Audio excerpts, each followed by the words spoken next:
Hey, welcome to another edition of Zoom Rock Room. Whew, this is edition number 127. Hey, gosh, it makes me feel old when I say something like that. But yep, starting in April of 2020, and we've gone down and said this is 127, and we're always happy to talk to our co-host tonight. Every Zoom Rock Room, Mel Hey Jerry, how Tracy. you doing? Hi there, Mel. What's going on? Nothing too exciting. Trying to enjoy this spring weather we've been having. How about yourself? Yeah, I'm outside enjoying. I cutting the grass and planting bushes, and I talked to seniors today, and I'm going to talk to DEP tomorrow all day, the Pennsylvania DEP, and on a day long field trip through York County. Very fun. So this is going to be a busy week. They're going to set me straight tomorrow with DEP. And then I do have a meeting on Friday with the Michaux State Forest, and they're trying to blame me for being a naughty type of guy for doing Oh something. no, what did you do? I took a group into a carball run prehistoric quarry site, and they're blaming me for vandalizing the site. Oh no. Hmm. So the ranger wants to meet with me in person on Friday. So Well, uh, I wish you luck. I didn't do anything wrong. I'm not worried. I didn't do anything wrong. He said, "Why did you put the orange marking tape up?" I said, "I didn't. I didn't put that up. That was there when I was there." But anyway, this is being videoed. My attorney's listening. But anyway, all right. So did you watch the eclipse, Melanie? I did. That was pretty cool, wasn't it? It was very cool. Yeah, I watched it from York County. So some other people that I knew traveled to really have the full effect and the darkness and the shadows and watch the whole thing. Here in York, you could definitely tell that it got darker, not to the extent of some people who I knew traveled up to New York or anything. And Right. it was almost like an orange haze almost in the sky. Like I kept having to blink. Like there was something in my eyes. Things were a little fuzzy.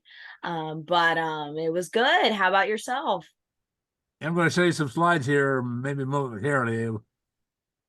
People don't know we're supposed to have two special guests coming in here early to talk to us about something, but I don't see either of them yet here. So I may just do the eclipse now.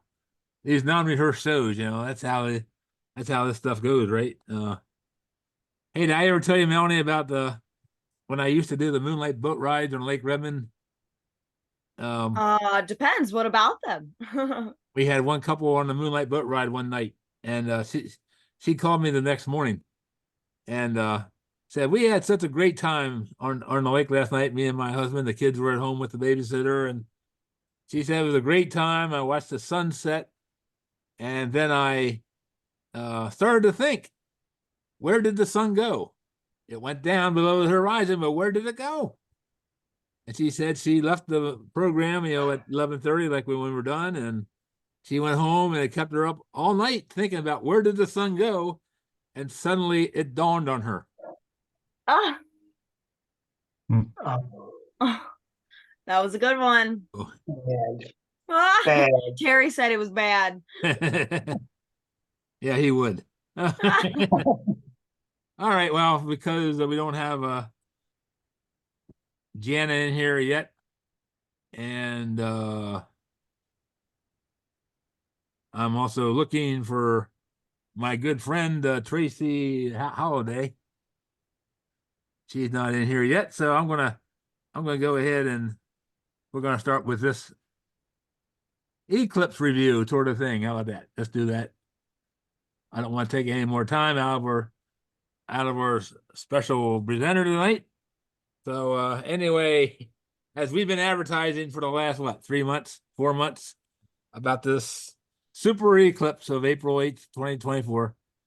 If you were in the line of totality that shows on the map here, you were going to get a splendid show if one thing cooperated, and that was the weather, right? So some parts of Texas did have clouds and actually rain, and other points in the Midwest were tolerable and not tolerable. One of our room members in here, Ken, he's not here tonight yet. They were out in Ohio, and he got some good images. They had a good sky and all that. But anyway, the millions of people, and literally millions of people. I know, for example, that 200,000 people went to Cleveland to see the eclipse. 250,000 people went to the New England states to see the eclipse. And how many went to Texas? I have no idea, but literally it was millions of people that happened. So there's the close up of the central line of totality. If you're on that middle line, you got the maximum. In some areas, the totality lasted over 4 minutes, where you could take your glasses off and enjoy the sun being blocked by the moon perfectly, and saw the corona. You might have seen some Bailey beads, which I have a picture of coming up, and all that. So here in York County, it was 92% coverage. And this is actually taken out of Indianapolis by the Indy Star photographer, time lapse, about how the moon progressed from the lower right across the sun and into totality. And you got a good view of the corona, the outer atmosphere of the sun. And of course, the exit of the eclipse happened only, of course, just like the beginning. It just goes out the other side. So spectacular images about how all this happened. And it's amazing that the moon is exactly the right distance from Earth to block all the sun. I heard NASA talking last week that our moon is moving away from us roughly 1 foot a year. So maybe in 3,000 years, the moon's going to be too far away from the Earth to actually block the whole sun. The moon's actually going to be smaller than the diameter of the sun from our perspective.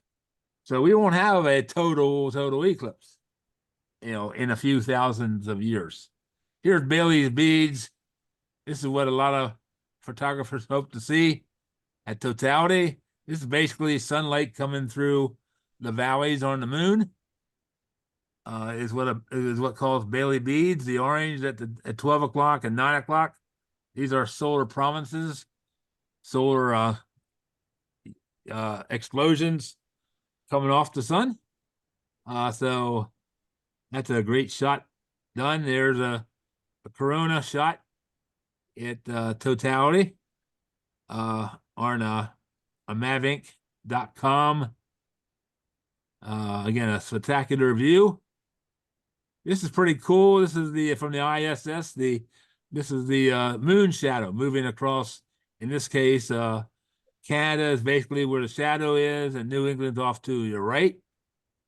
And it's pretty cool to be up in the jet, or in this case, the ISS, to watch the shadow move.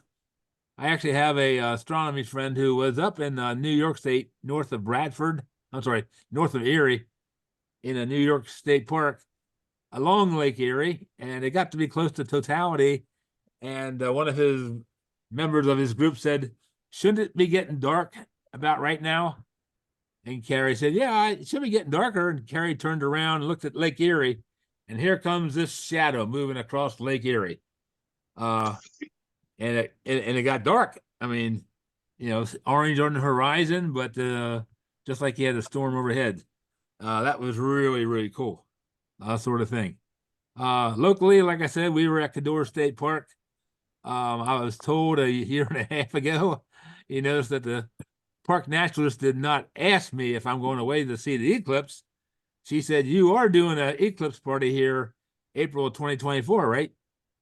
And I kind of said yes. So we had about 400 people and had a couple of different telescopes set up. This is my Dobsonian with a projection onto a white cardboard And then actually had a birding scope that had a rear um, reflection material that we put on a oil funnel and cut the oil funnel to fit over the eyepiece, so you could actually see again the eclipse taking place. And Red Lion Telescope's one of our sponsors. He was there with a brand new telescope that you don't look through. It shows up on your phone or your iPad. So he was walking around the 400 people showing everybody his iPad. This is what you would see if you could see through that telescope over there. So that was really, really cool. I want one of those telescopes, because when it's 20 degrees outside, telescope can be outside and you can be controlling it from your living room and seeing all the good views.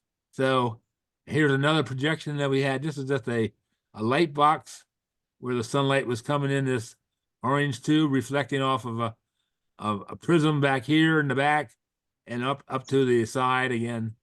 That's toward the end of the eclipse. That was a reverse image sort of thing. And like I said, we had 400 people there. That was a count by the state park hierarchy. And at totality, we actually had a countdown from 10 down to 0. And some people did yell Happy New Year. But but anyway, we had a great time, and like I heard another reporter say on the national news, is that this total eclipse brought the families together, it brought the communities together, it brought the country together. Because there was no fighting, there was no disruption. There were rumors of having some 9/11 events happening, and of course, everybody in the room had heard of the danger of the end of the world coming. You know, I now survived 5 end of the world episodes, as many of you out there have, right? So anyway, the solar eclipse did a lot of positive things for us and for families and the community. So we had a good time doing that. All right, I'm just going to check here. Jana, you're not in here, right? Is Jana here? I'm not seeing you. I'm still going to do. We met this Jana Barger on Facebook. She is she calls herself the rock artist. She paints rocks. Really cool, like reptile heads, snake heads. Mel, you would love that. I know I'm getting you for Christmas now. Perfect. But she does a wonderful job. I'm going to email out tomorrow later to you folks pictures that she sent me. She was going to hold some up tonight from Nebraska. She loves art. Jana did actually used to carve carousel animals, and she did 2 life-size ones in her life. Very interesting woman. I talked to her yesterday on Zoom just to practice up. Her connection was iffy. She lives in the middle of nowhere in Nebraska, near McCook, Nebraska. But she's not in here right now. So I'm still going to email you her contact information in case you want to contact her and look at some of these pictures. You want to buy a little art rock from her, feel free to. Okay. And the other one, Tracy Holliday. She is she's the director or executive director of what I still call the Institute in Waynesboro. We advertise it every week normally when we're doing our usual intro. She was going to be in here tonight. I know she's having some caregiving issues with her father.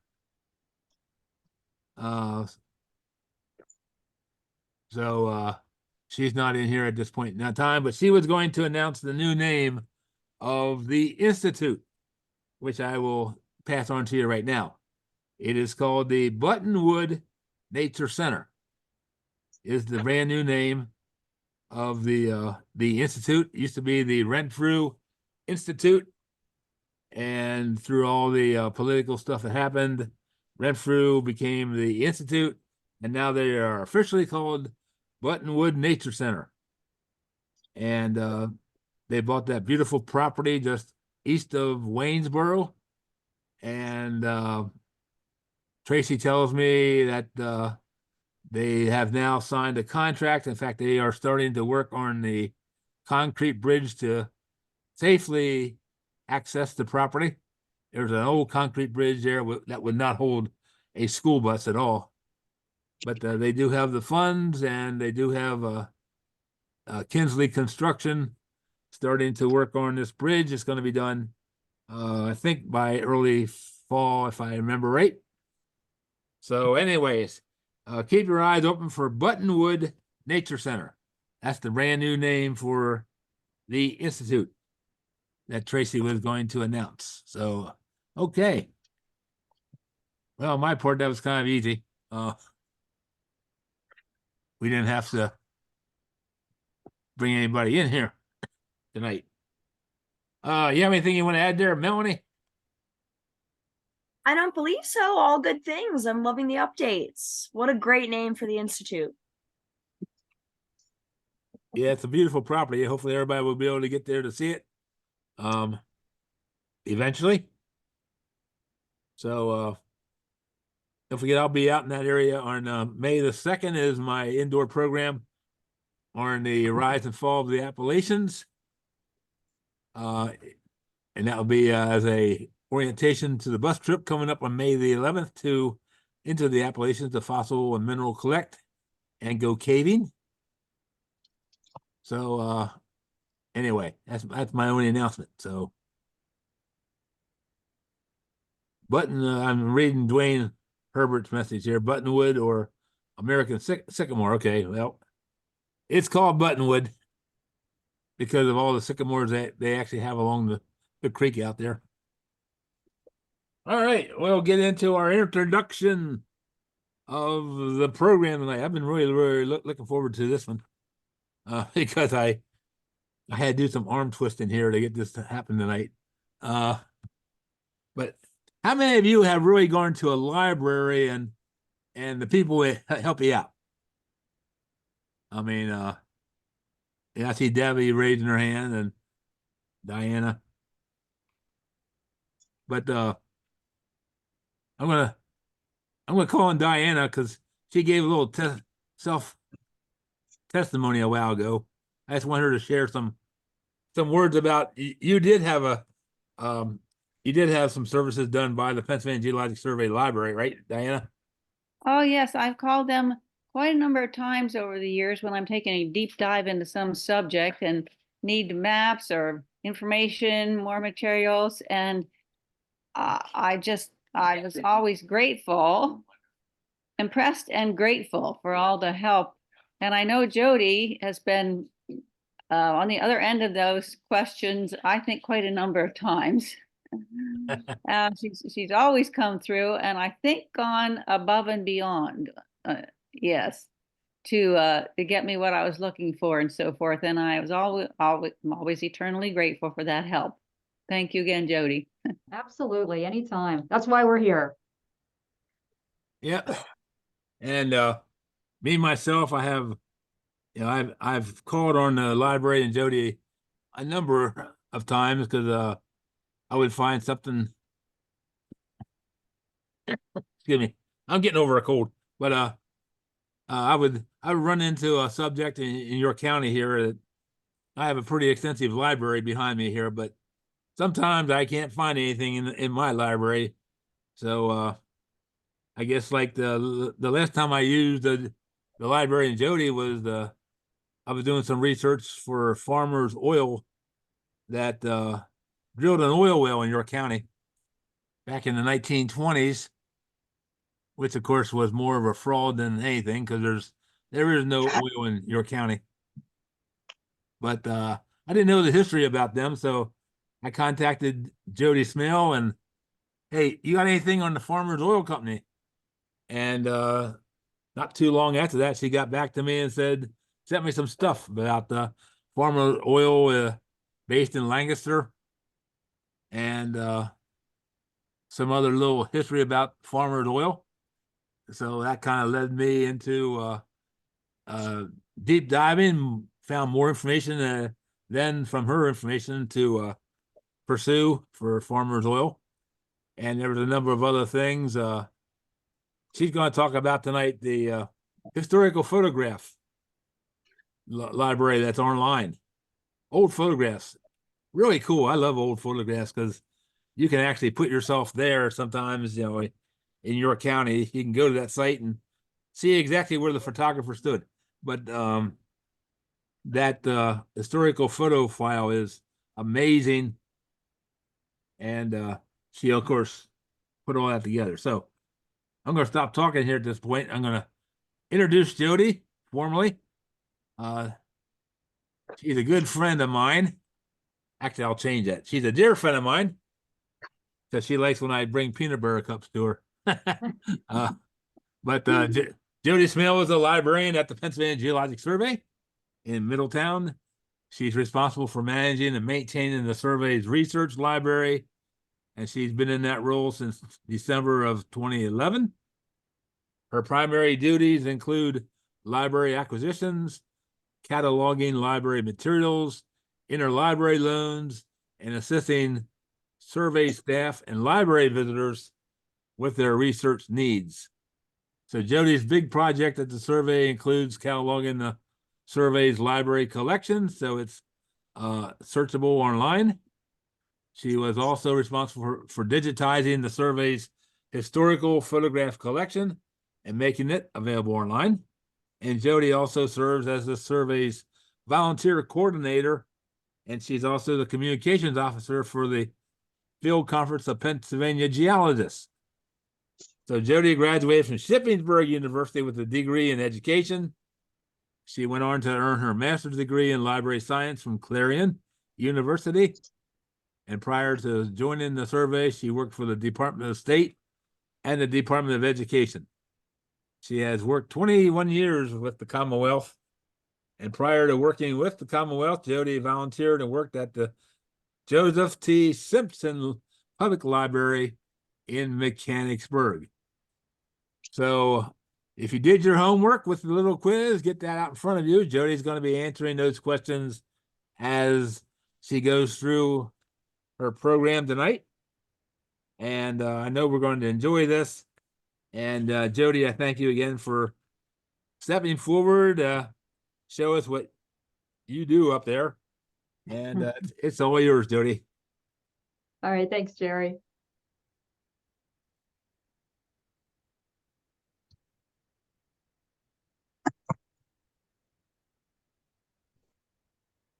Okay, can everyone see my screen here? Yep. You're good. Yep. Okay.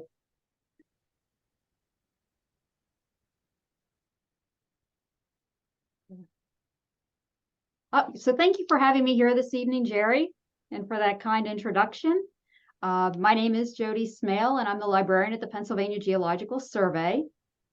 Tonight, we're going to take a look at some of the resources in our library. So our library not only serves the research needs of the survey's geologists, but our resources are also available to those who work in other state and federal agencies,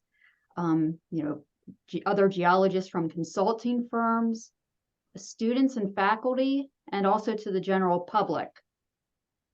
Our office is located in Middletown, that's just east of Harrisburg, and we realize there are some folks who may not live or work in the Harrisburg area, so it may not be easy for you to stop in to use our library. For this reason, we've made some of our more popular and hard to find resources available online, so you can have access to them from your home or office. And we'll take a look at some of those online resources tonight too. Now, I know Jerry sent out a quiz for tonight, and I'm going to give you all the answers to the questions on that quiz, but you're going to have to pay close attention because I may not cover them in the exact order Jerry listed them. But before I start talking about the library, let me give you a brief history and introduction to the survey. The first geological survey was created in 1836, and it became we became the 9th state to have a geological survey. There have been 4 total geological surveys in Pennsylvania. The current one, which is called the 4th survey, was established in 1919. As its mission, the Pennsylvania Geological Survey serves the Commonwealth by collecting, preserving, and using data to make objective interpretations about Pennsylvania's geologic resources. Gail Blackmer, who you see here, is the current and 12th state geologist of Pennsylvania. She is also the first woman to become the state geologist of Pennsylvania. Now, as I mentioned, our main office is located in Middletown, but we also have another office in Pittsburgh. This is where our Geologic Resources Division is located. They mostly work with oil and gas resources of the state. But our main office here in Middletown is home to our geologic mappers and to our groundwater and environmental geology section. It also includes GIS services, our core library, and the survey's publications library, and that's where I come in. Now, ideally, I would have liked to have brought you all into the library tonight to show you around, but since that's not possible, I'm going to try to show you as much of our library as I can, and then also show you some of the resources we have there. The photo on the left shows our public space. You see the blue glass doors there on the left. That's the main entrance to the library. And our main circulation desk is just behind those doors. You can also see our library stacks there in the background. And we have, several large tables that folks can use to spread out maps and publications and anything else they might have brought with them. There are also several rock displays set up throughout the library. Here on the right, you can see there's one built into the side of our circulation desk. And these are just a few of the rocks that one of our retired geologists gave to the survey when he retired. So in many ways, we look and operate like a typical library, just with a lot of rocks. But what sets us apart from other libraries is that everything in our collection is focused on the study of geology. You probably won't find many of the resources we have in your local public library. So in our library, you'll find a large collection of geologic publications, topographic maps, and historical photographs. And there's a link there at the top of the page that's for our library homepage. So here you can learn more about our library resources, and you can find all the links to the online resources I'm going to show you tonight. As you can see here, we have rows and rows of books, journals, and other publications all about geology. We have approximately more than 20,000 geological publications in our library. Now, as you'd expect, our collection includes books about Pennsylvania geology, but we also have books that cover more general topics like hydrology and mineralogy, paleontology, geologic hazards like landslides and sinkholes. We have a collection of GIS workbooks and tutorials for those, wanting to learn or brush up on their mapping skills. Now, I will say a lot of our publications are geared more toward like a researcher, but we also collect resources with the general public in mind. For example, we have many books from the Roadside Geology series. Not only the Roadside Geology of Pennsylvania, which you see here in the lower left-hand corner, but the Roadside Geology for other states as well. I mean, these are good books to look at if you're planning to take a road trip or you want to learn more about the geology of the area where you'll be traveling. Now, as you'd expect, we have print copies of all of our surveys publications. We have publications from the USGS, the U.S. Bureau of Mines, and the Pennsylvania Department of Mines. We also have publications from other states' geological surveys, and even a few from other countries' geological surveys. These are mostly from Canada and Great Britain.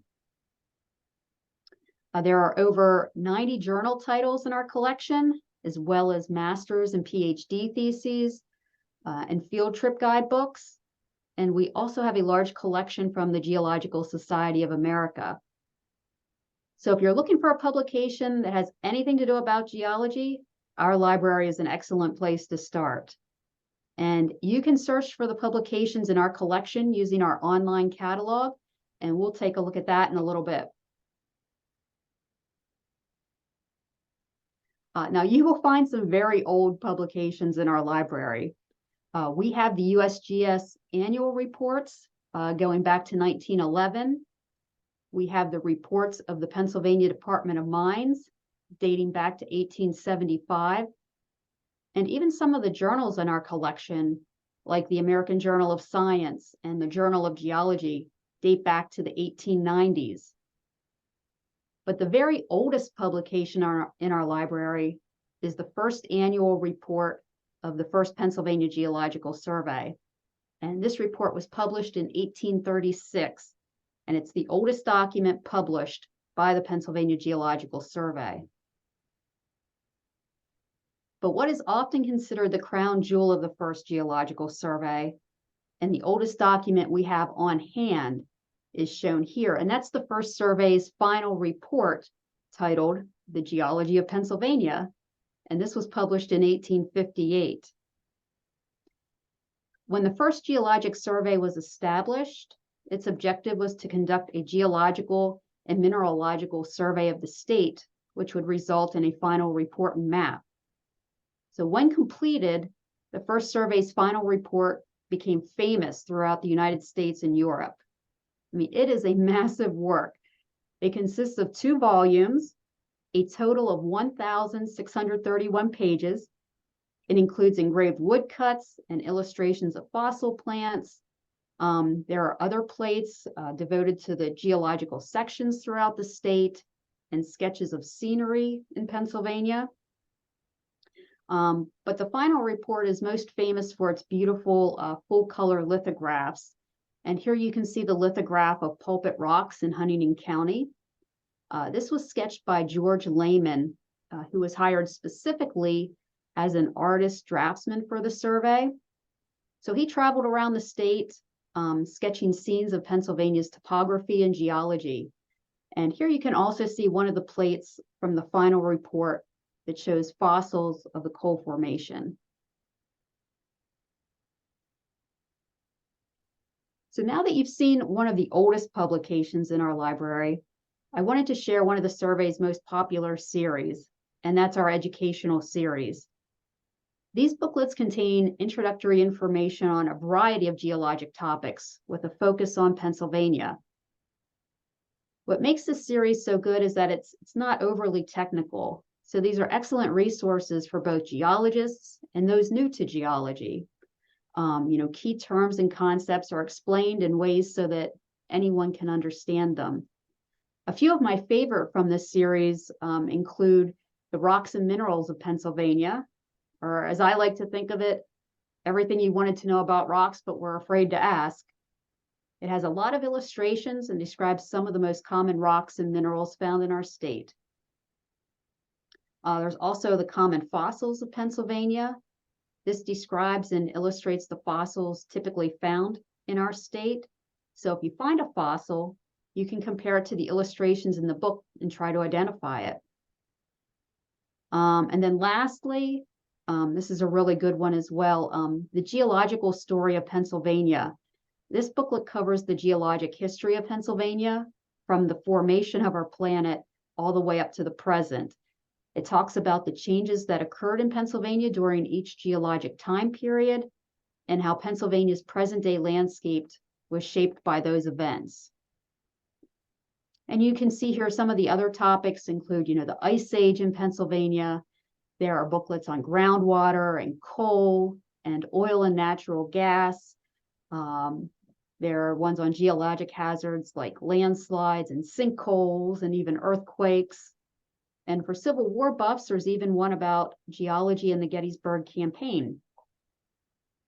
I can't stress enough what a wonderful series this is, because each book is a good introduction to the subject it covers, and these really can be useful to anyone, especially students or those new to the subject. And all of these booklets are available online, and we do have a limited paper supply here at the office. Another popular series published by the survey is our Trail of Geology series. These illustrated publications highlight places of geologic interest within the state. They include park guides, trail guides, and single-page summaries for a large number of outstanding geologic features. So here on the left is the park guide for Hickory Run State Park. That's in Carbon County. It's a 4-page guide that tells the geologic story of the Hickory Run boulder field. It includes illustrations, a map of the park, and a photograph of the boulder field. And on the right, we see one of Pennsylvania's outstanding geologic features.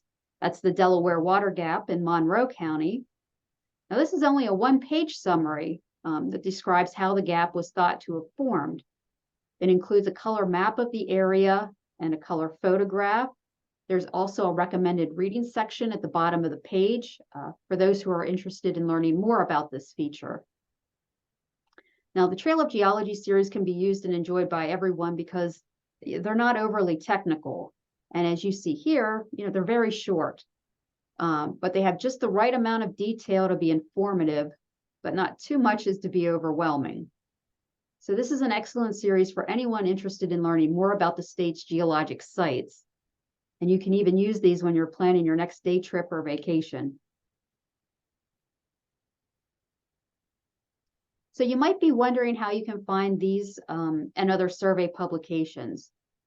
So all of our surveys, reports, and maps have been scanned and are available online.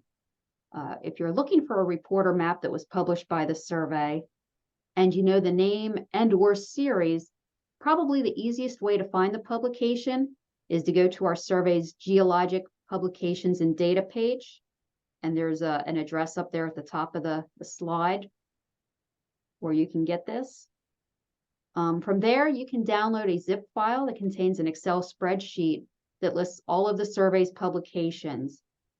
Along the bottom of the page, you can see all the different series in Pennsylvania, or that are a part of the Pennsylvania Geological Survey's publications. So you can click on one of those series, and along the left, it shows you the number of the report, the name, the author, a short description, and then the link where you can download it.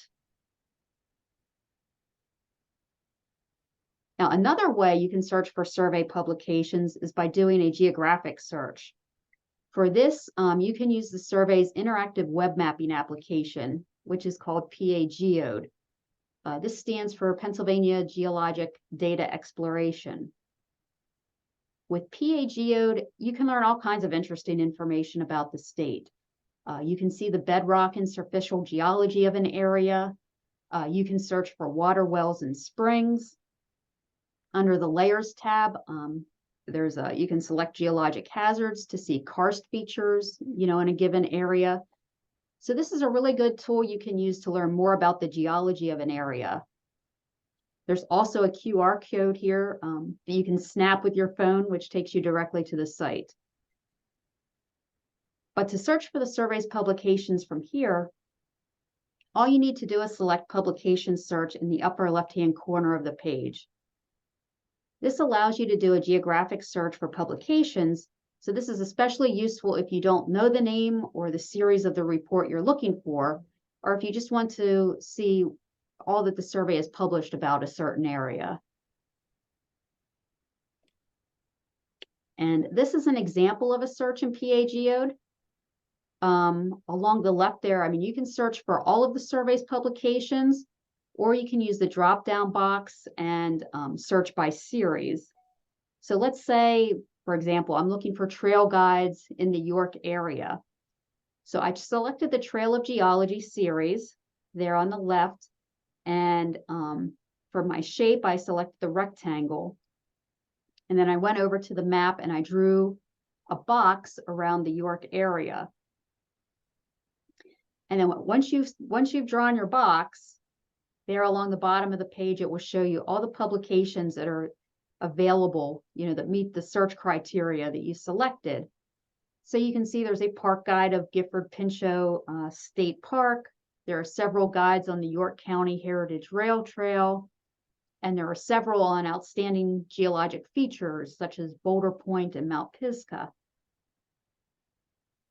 So when you see a publication you're interested in, all you need to do is click open link there on the right-hand side of the page, and then you can view the report online and download it.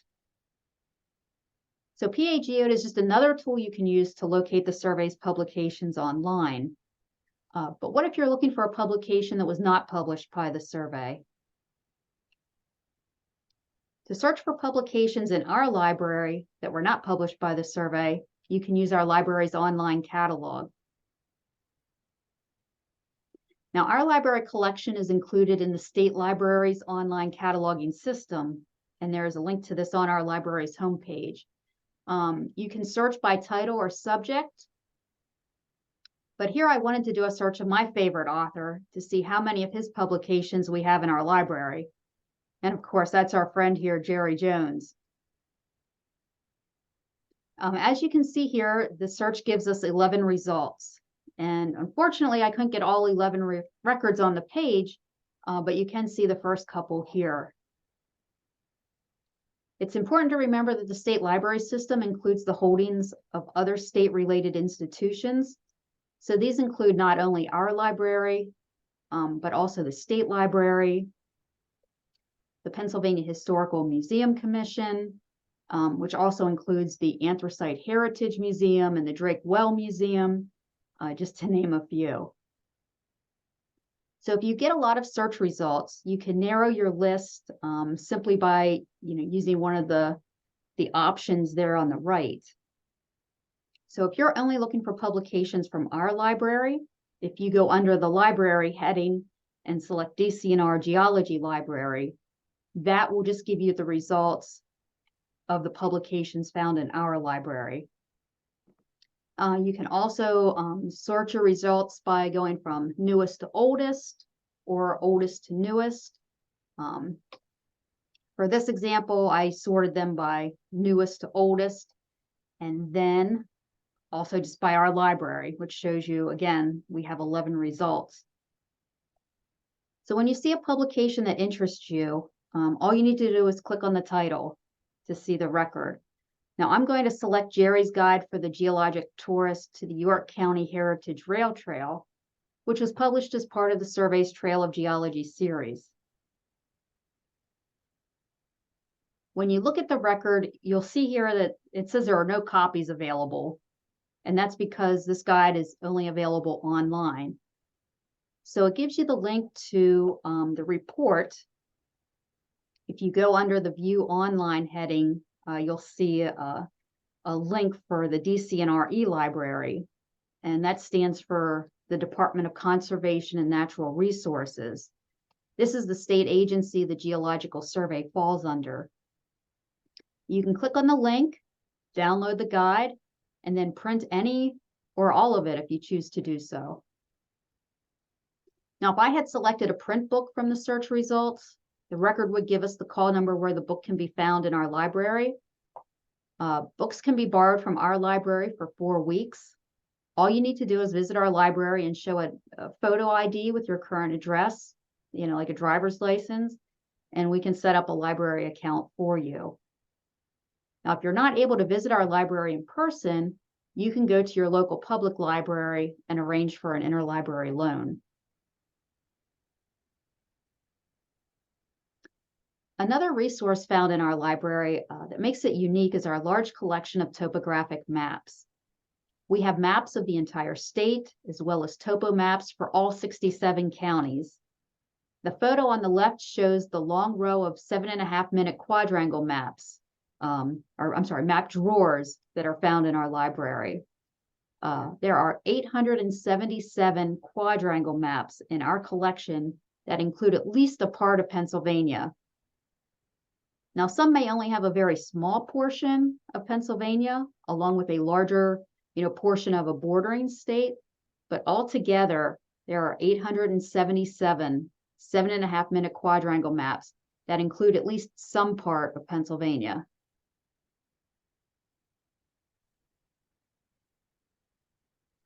The USGS 7.5-minute topo maps are probably our most popular collection of maps.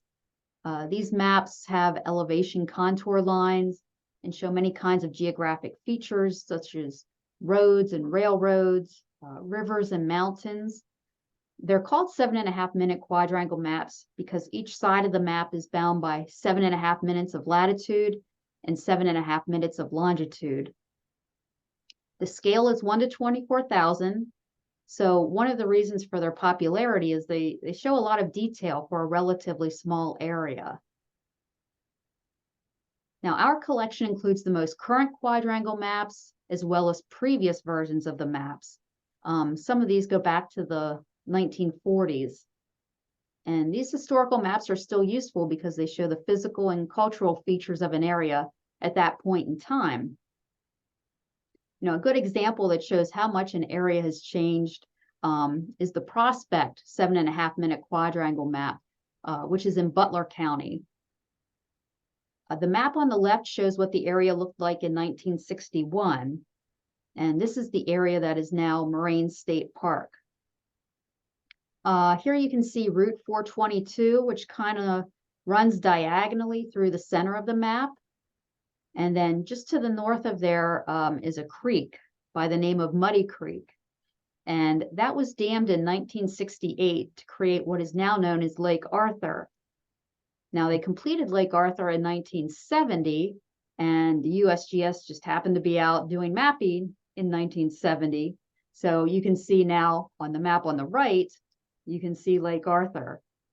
You know, and you can still see many of the other same features, but you know, now, you know, that big purple lake, you know, which shows the revision, is on the newer version of the map.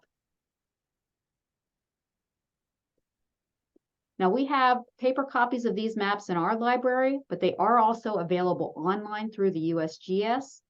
The USGS has a map locator tool where you can either enter a location in the search box up there in the upper right, or you know, you can simply zoom into into an area of interest on the map to see maps that you're interested in. So for this example, I zoomed into the Harrisburg area, and then this box will appear that shows you all the maps that have been published and that are available for that location. You can either view the map online, you can download it, and you can even still order paper copies from the USGS.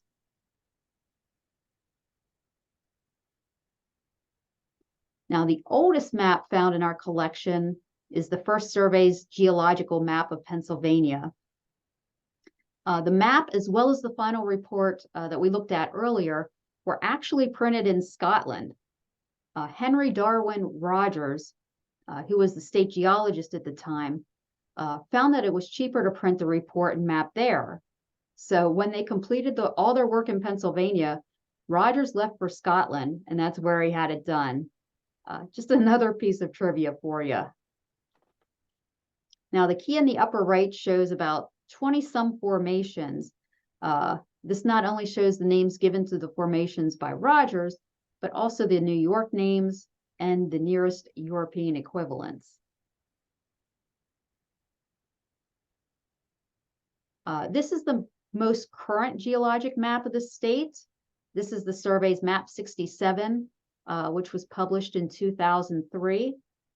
The map was prepared from the 1999 National Elevation Data Set for Pennsylvania, which is a product of the USGS, and the Pennsylvania Geological Survey's 2001 data set for bedrock geology. The geologic units, faults, and dikes shown on this map are modified from the 1980 geologic map of Pennsylvania.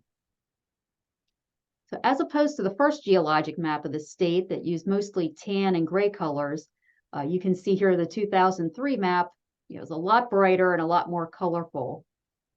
And this map shows many more named formations along the bottom of the map, as opposed to only the 20 or so we saw on the first survey's map.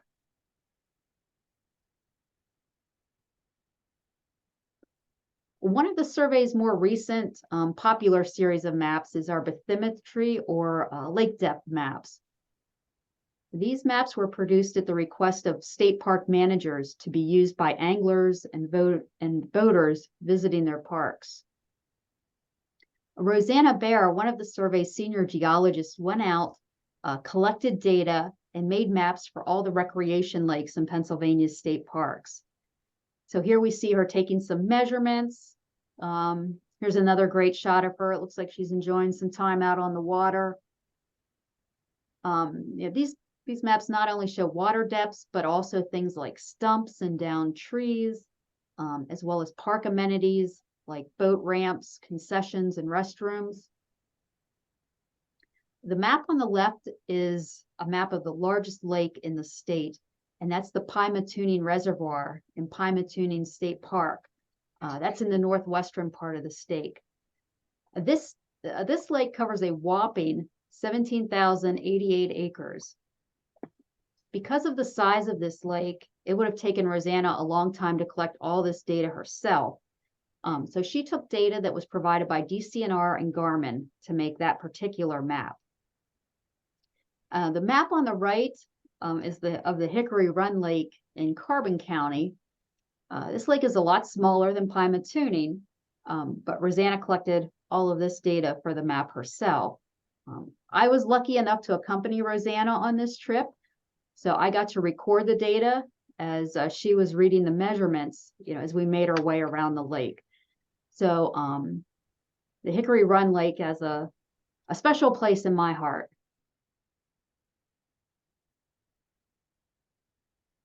Now you can find the maps published by the Pennsylvania Survey in PA Geode, and you search for these exactly the same way as we did for the reports earlier. And you just go up to that publication search in the upper left-hand corner of the screen. And then again, you can either select one of the series here on the left. If you don't know the series, that's fine. You can just select the 4th survey and it will search for all of these. And then you just draw, again, draw an area on the map that you're interested in, and that results in the publications here at the bottom of the screen. Gives you the report number, the title, and then on the left is where you can download the publication. Now, one of the collections in our library that you won't find in other libraries is our collection of aerial photography. And our biggest collection of aerial photography is from the U.S. Department of Agriculture. It's from the Agricultural and Stabilization series.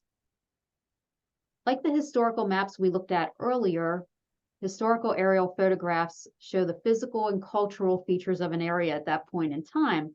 So you can go back and see what an area looked like, before that shopping mall or housing development was built.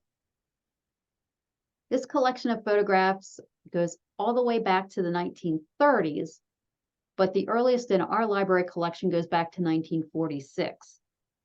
Since the images from the 1930s are the oldest that were taken in the state, these photographs are housed at the state archives.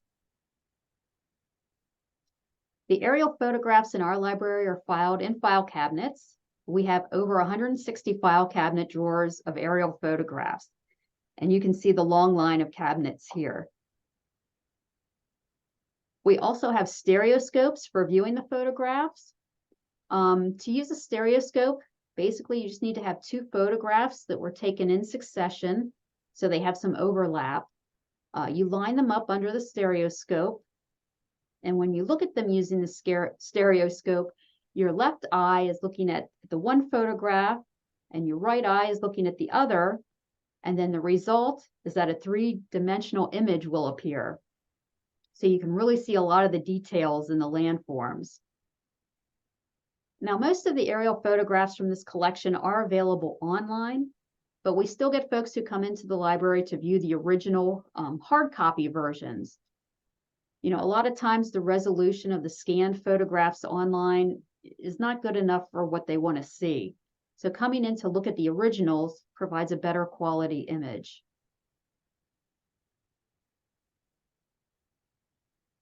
It's really interesting to look at this older imagery to see how an area has changed over time. So we looked at the 7.5-minute topo map for this same area earlier and saw how it looked before and after Lake Arthur was created.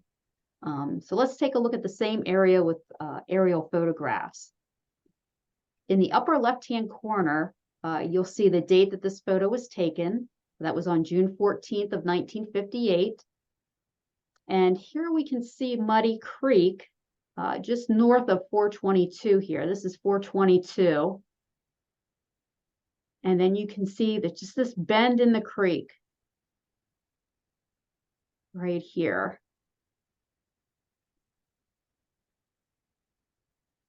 Just to the south of the creek is 422, and we can see a lot of natural area, and there's some strip mining up here to the north of 422.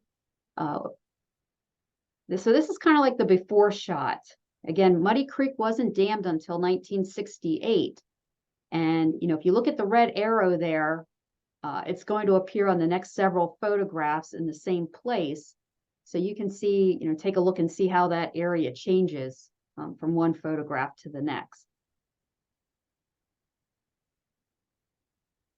Now this photograph was taken in September of 1967.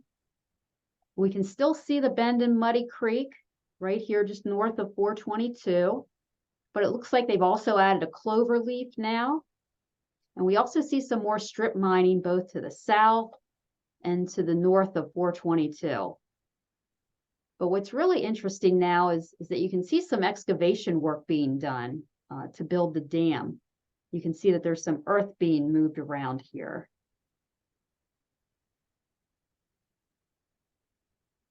And then the next photo was taken in October of 1974. Lake Arthur had been completed in 1970, so this is a closer view of what the area looks like today. We just happened to be lucky that these photos were taken right before, during, and after Lake Arthur was completed. These historical aerial photos gives us another, a good visual to see how an area has changed over time. These photographs can be viewed in our library, but most of them are available on POSDA's Imagery Navigator.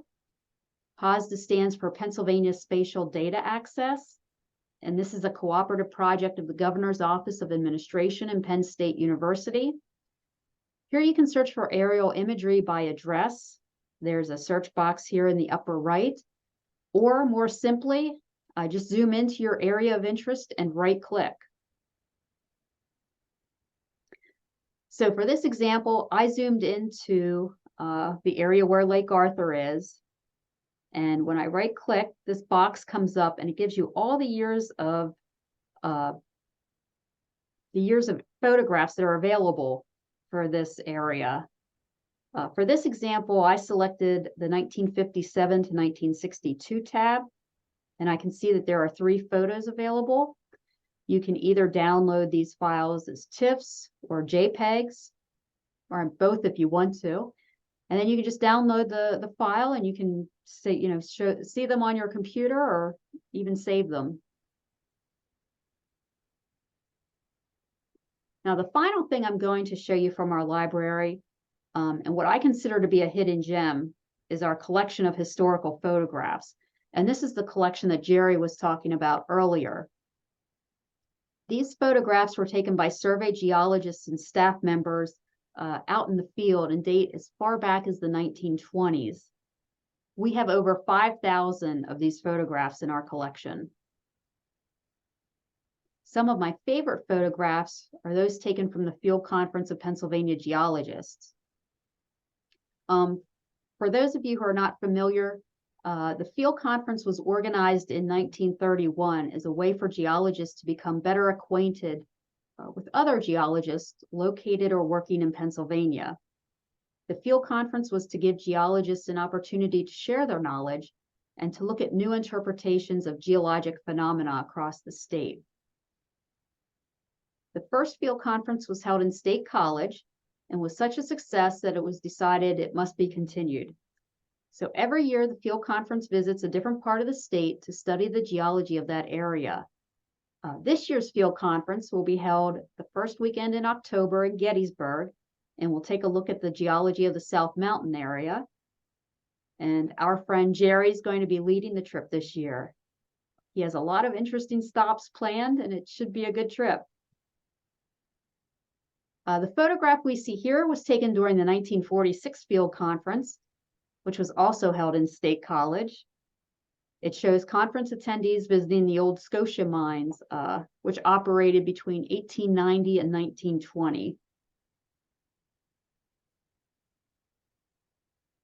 The photograph on the left here was taken during the first field conference in 1931. It was taken at an outcrop below the Horseshoe Curve in Blair County. The leader for this trip was Charles Butts of the USGS, and I imagine that's who we see up there on the outcrop. And the photograph on the right was taken during the 1933 field conference. During the first 20 or so years of the field conference, the attendees each drove separately from stop to stop.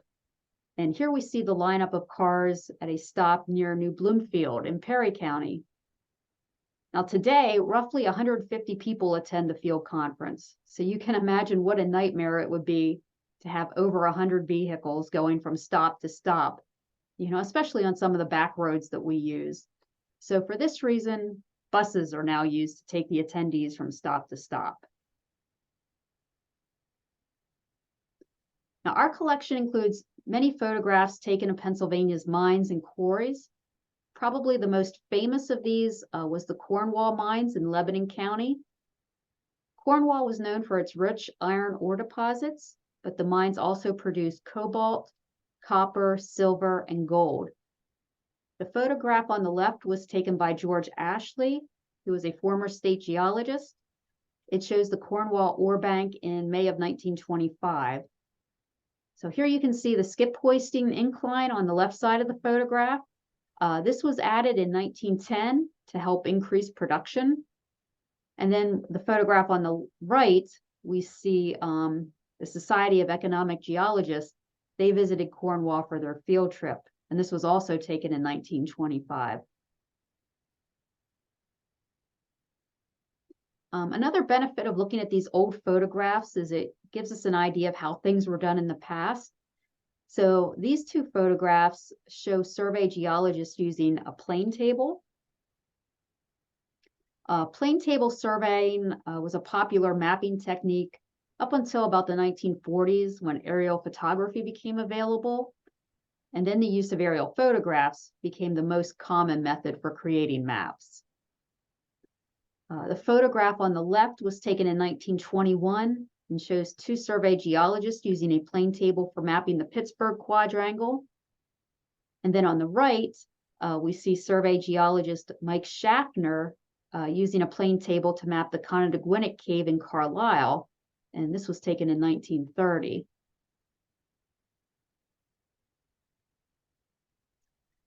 We also have a collection of photographs that were taken during what is probably considered the darkest time in survey history, and that's when Hurricane Agnes hit central Pennsylvania in June of 1972.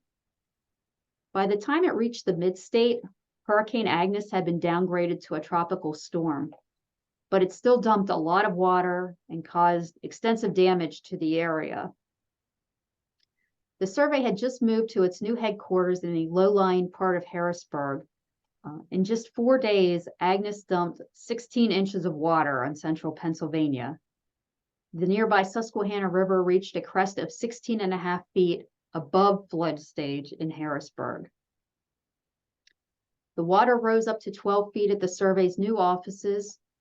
Here we can see the survey's offices being flooded during the storm. The survey offices occupied the entire ground floor and basement of this building, unfortunately.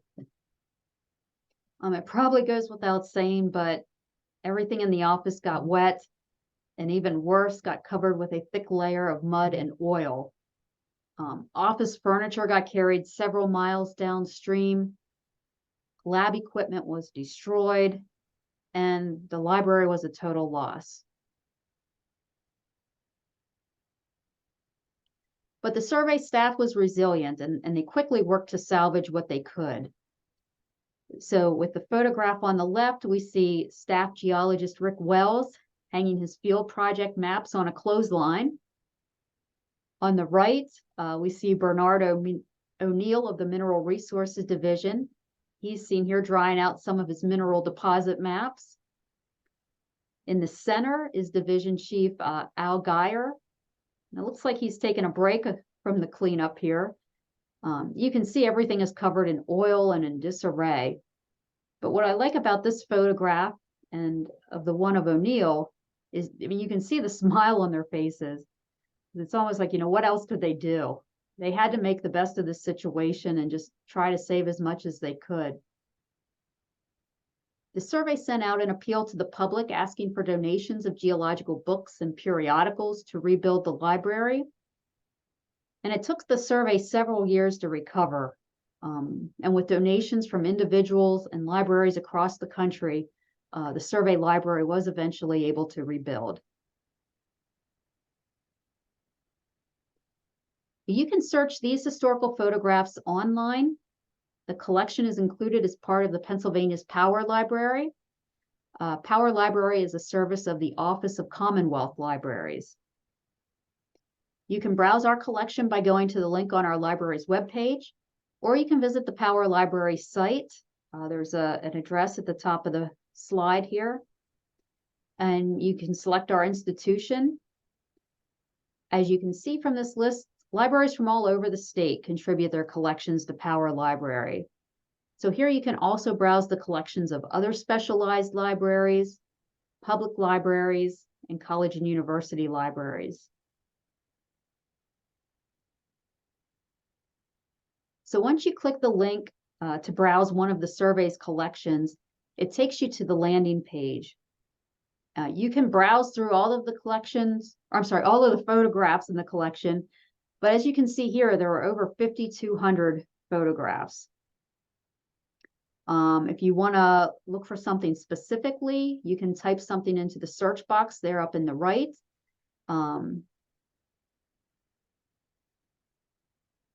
Now, the photographs in our collection were pasted on 8x5 cards. And, there's not a lot of information on them. They might just include things like where the photograph was taken, the name of the person who took the photograph, and the date.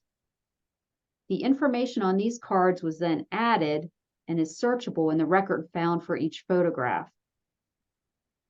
My advice to you is that since there's not a lot of information provided on these cards, to keep your searches short and simple. You can search for a specific location like York or a person's last name. In the example on the screen, I simply search for the subject caves. Now, because Power Library includes digital collections from libraries all around the state, you'll also want to check the box there that says search this collection if you're only interested in searching the Geological Survey's photo collection. Depending on what all you might be looking for, you may not want to check this box and see what other libraries have on the subject. But checking this box will narrow your results to just what can be found in our library. So my search for caves got 91 results. And again, you can just scroll down through the photos, take a look at all of them. There's a short description provided by each photograph. And then when you find one you're interested in, you can either click on the photograph itself or the title. I scrolled down through the results and selected the Wonderland Caverns. And this takes you to the photo record. So everything you see here under details is what is found on those 8x5 cards. So you can see what we'll call the title of the photograph. This one has a short description that tells us this photograph is of the entrance to the cave and shows the owner, Mr. Hughes, on the right. The record also shows that this photograph was taken in April of 1932 by survey geologist William Hickok, and that it was taken in Bedford County. So from here, you can download the photograph just by clicking on that download icon just to the left of the photograph. please keep in mind that all of the photographs we scanned for this collection were scanned as is. So sometimes you'll see smudges or stray marks on the photographs. Some of the photos may be washed out or a little out of focus. But with over 5,000 photos in the collection, it just would have been too much to try to touch up every single one of them. But there are some really interesting photographs in this collection, and they give us a good look back into the past.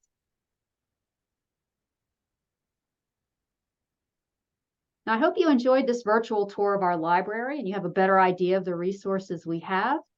If you'd like to stop by to see any of these resources up close, please feel free to visit us in Middletown. This is our address. We're located just to the east of Harrisburg off of Route 283. And we're not too far off the highway, and we have plenty of free parking. A visit to our library would not be complete without checking in on our Dimetrodon. And as you can see here, we like to decorate him for all holidays. Most recently, we had him decorated for Easter. Now, I know we've covered a lot of ground today, so if you have any questions down the road or need help finding library resources, please get in touch with me. Here again is our library's homepage, where you can find links to the resources we looked at today. This includes links to our online library catalog, our aerial photographs, and the survey's collection of historical photographs. But I'd be happy to answer any questions you might have for me now. This isn't a question, just a statement, but I wanted to say our hunters and fishermen and women, people of the student body, really like those 7.5-minute topo maps. And we taught the kids to read maps by having them locate their houses, the historic houses that showed up on the maps. And then the ones whose houses were newer could use those as markers. But I purchased for our library all the topo maps that surrounded our area. And then we managed to convince the district office to laminate them, and we checked them out. They really were popular. Yes. Yeah, I know, we still get folks who come in to use those, who want to look at them. I mean, even our geologists here, there's a lot of people, think, just because it's online that's more convenient or easier. But, when they're out in the field, it's much easier for them to take a topo map with them, because they're not always in an area where, they get reception or can use their device. So, I mean, they're an excellent resource, both for the public and, even for our geologists here.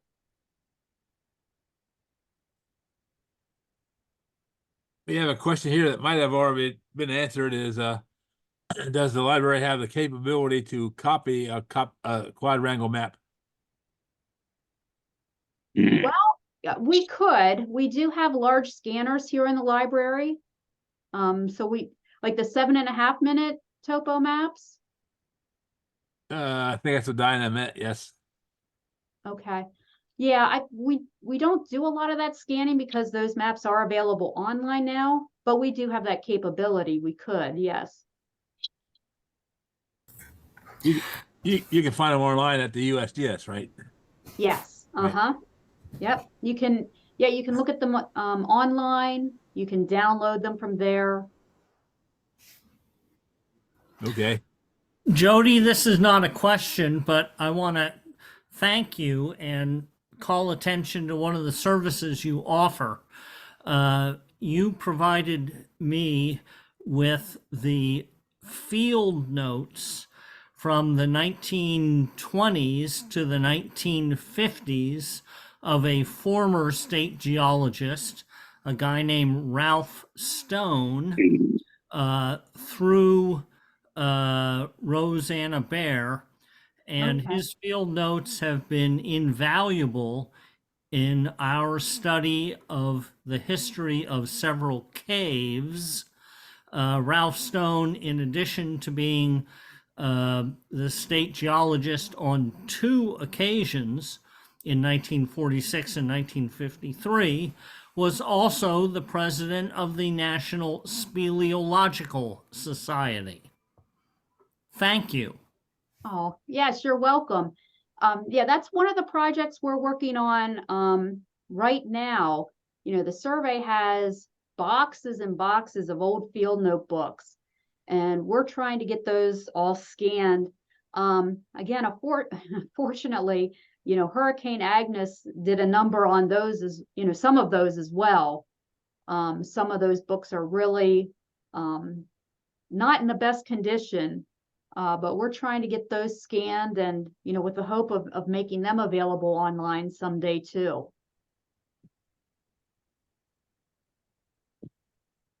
Well, thank you again. Yo, absolutely. You're welcome.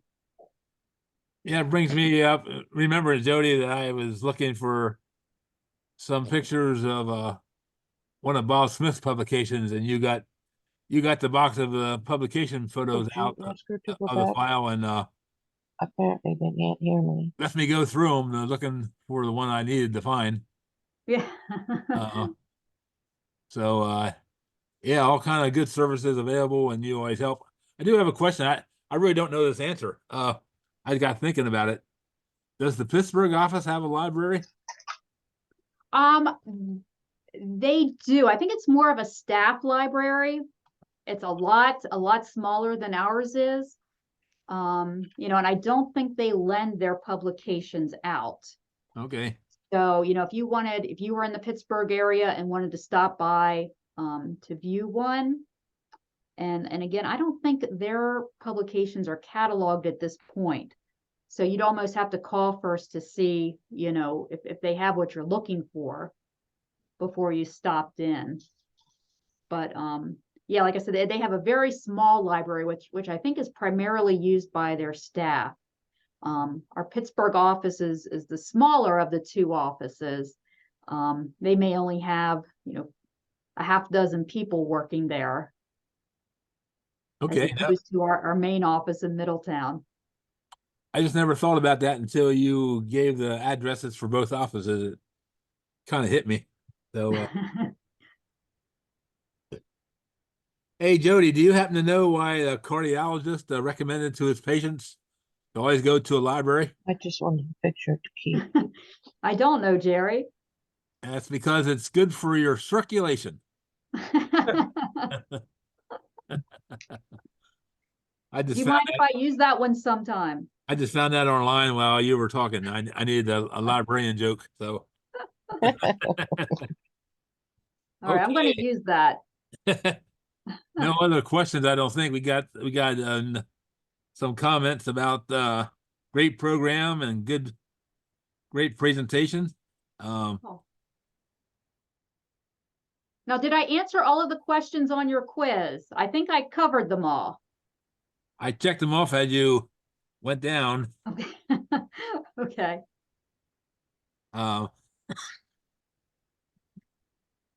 So did anybody have 100%?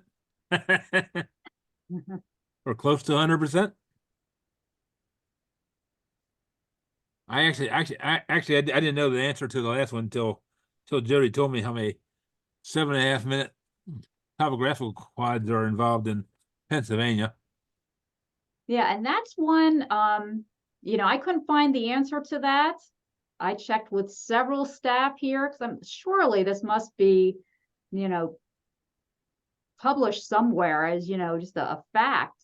But what I ended up doing was counting our drawers of the topo maps we have for Pennsylvania, because we have every single one of them. And like I said, some of them, you know, may only include a small part of Pennsylvania and maybe a larger portion of another state, but altogether there were 877 quadrangle maps that include at least some part of Pennsylvania. Yep. And your services really are invaluable for the times that you helped me out. Even you know, there was a few times that you said I don't have any information about that up here in Middletown. I had to accept that answer, so we, you know, had to look other places. Yeah. And I still haven't found stuff. So, but yeah, Your Yeah, I services are invaluable to not only researchers but also to the public. Yes, well, we're here and, available to help, anytime we can. Please feel free to get in touch with me. I have my email address listed there. You're always welcome to call as well. Or, we recommend if you want to come into our library to schedule your visit ahead of time. If, for some reason I'm not in the office that day, or, I'm out at a conference or in a meeting, you just want to make sure you schedule a time when I'm here, just to make sure that, I am here to help you, and, you don't waste a trip. And I do want to Okay. add before we let you go that the new edition of Pennsylvania Geology just came out last week, Yes, it did. and it has one of the theme articles is women in geology. And I find it interesting because there's a photograph in the article which in my collection of Anna Jonas, I never saw that picture of her dressed in a tie and a hat. So I need to get that picture in my collection from you. Okay, Um, absolutely.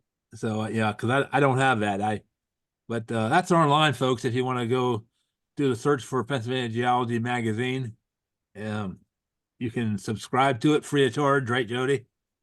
Yes, yeah, you can, and actually you can contact me directly if you're interested in subscribing.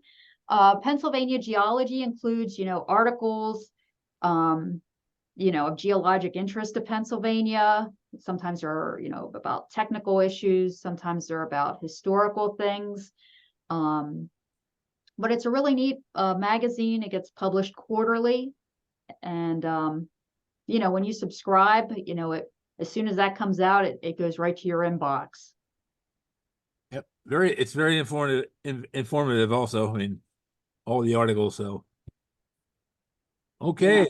Not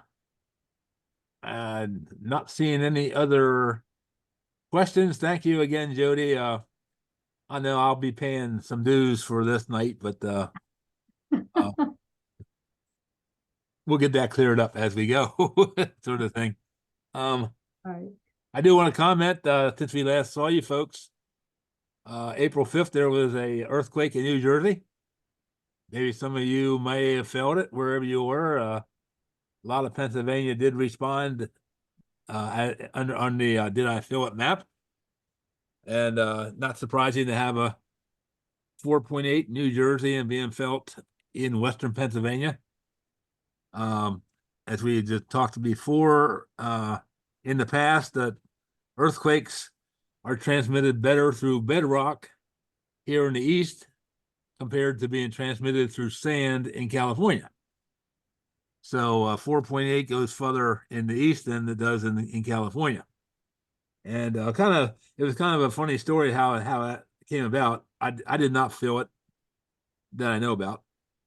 But 5 minutes after it happened, I had a phone call from a York Daily Record reporter who is the one that did all the reporting for me with the Dillsburg earthquakes. And she actually called me and said her house in Shrewsbury just shook 5 minutes ago. And she had checked with a photographer for the paper who is in Emmetsville, and he also had his house shaken. So while we were talking, I kept looking at the Pennsylvania seismic network if anything was going to show up, and it actually then showed up on the USGS website for being in New Jersey, and that kind of started that rolling. So where it did occur near the White House, New Jersey, it's not surprising that they had earthquakes. They have a history of earthquakes in that area. And 4.8, I did say I did use a chart actually today in my senior adult program that 4.8 is the third largest earthquake in the Northeast that occurred. So fairly large for the Northeast. So and they had 28 aftershocks have been reported.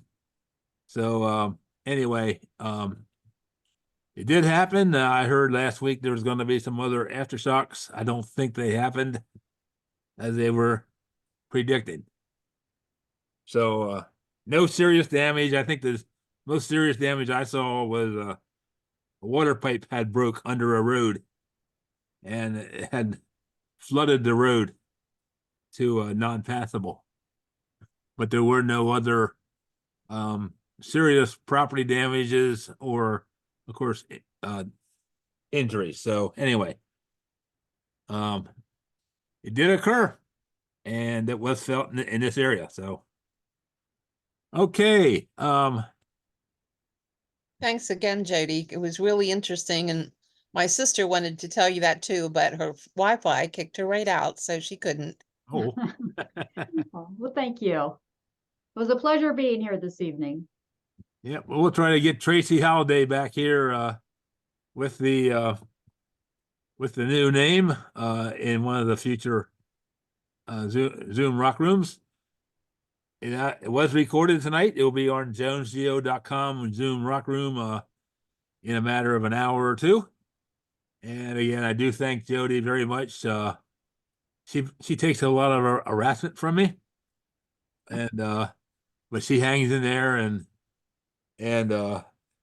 we have other interests too outside of geology that strike up a conversation every time I'm in Middletown. So we keep each other honest. So again, Jody, I really thank you for stepping forward tonight and doing this program.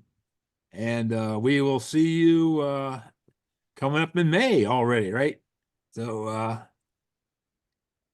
we'll catch you in a couple of weeks. So you want to say anything, Melanie? Just thank you all for being here yet again this week, and we'll see you next time. All right, guys. Good to see everybody. All right, good night.